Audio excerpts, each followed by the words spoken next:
రాజన్న బిడ్డను, అన్యాయం జరిగిన ఆడబిడ్డను అనుకుంటా ఏపీ ఎలక్షన్ ప్రచారంలో గానొచ్చిన షర్మిలక్క ఫలితాల తర్వాత పత్తాలేదు. ఏమాయే ఏడికి వాయే చూద్దామన్నగా అనొస్తలేదని అక్క హార్డ్ కోర్ ఫ్యాన్స్ అనుకునుడే ఆల్చం. ఇగో ఇట్లా ఎంట్రీ ఇయ్యనే ఇచ్చింది. నమస్తే అక్క, మంచిగున్నావా? అన్న మీద కోపంతో పెట్టిన వైఎస్ఆర్టీపీతోని తెలంగాణలో రాజకీయం చేద్దామని చూసి ఏం అయ్యే పనులాగా అనిపిస్తలే. పైగా ఫిజికల్ గాను మెంటల్ గానే స్ట్రెయిన్.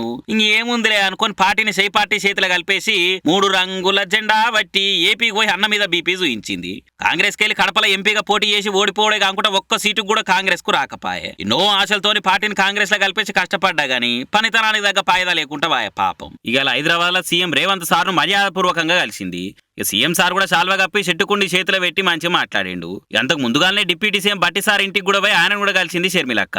ఈ నెల 8 తారీఖు నాడు అలా ఆయన వైఎస్ రాజశేఖర రెడ్డి జయంతికి రావాలని చెప్పింది.